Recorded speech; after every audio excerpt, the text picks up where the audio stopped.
The so-called tolerant left is costing 2 Chicago residents their music store, all because they support President Donald Trump.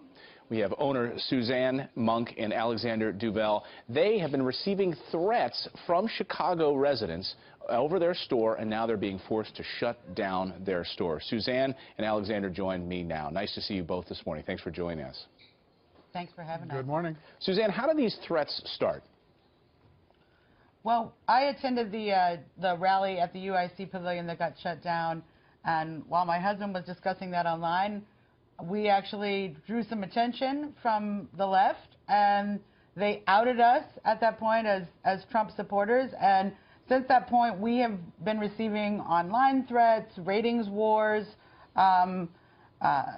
just called every name in the book, online, YouTube harassment. And recently what we've found is that they're actually even talking to other musicians and threatening people who would do business with us who didn't even vote for Trump. So it's kind of a tragic situation. So Alexander, the store, you guys sell musical instruments that you gather up around the world. What's happening to your store now in April? We're going to close down the retail operation, and I do a lot of really amazing repair work on a lot of exotic instruments. I plan on very much continuing all of that wonderful part of what we do to serve our community. We have every intention of doing as much as we can to continue all of that kind of process. I teach. I definitely am a very sincere performer of live music, ethnic musical instrument specializing in. Would you guys hear, would people come into the store and say things to you? Yes is the answer. Friends of mine, sometimes some very long-term friends, took the time to come in and say one thing or another. If one guy might be very in support but needing to be very quiet, others really made me feel very much like I was just becoming more of a liability to them because they couldn't associate or recommend my shop to do business.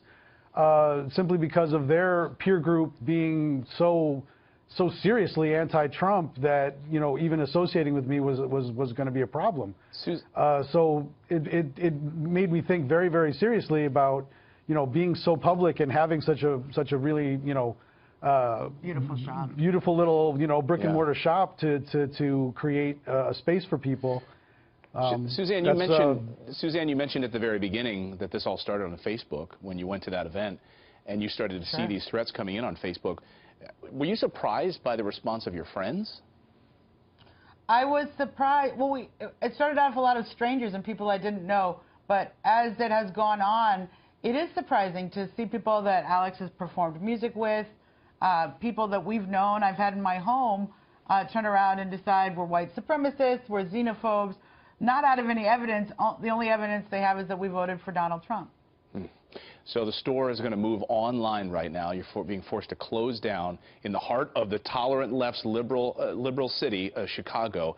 You've set up a GoFundMe page, and Fox and Friends is going to link to that. It's called GoFundMe.com/MusicStoreRescue. If anyone wants to help kickstart your business again, because as you say, you've poured your entire life savings into this business. We're sorry to hear that this had to happen to you. We're going to link it up on foxandfriends.com. Right. There's the GoFundMe page at the bottom of the screen if anyone wants to help. Sorry to hear that this happened to you, Alexander and Suzanne. Thanks for waking up early with us. We appreciate it. Clayton, we appreciate you having us. Thank you so much. You bet.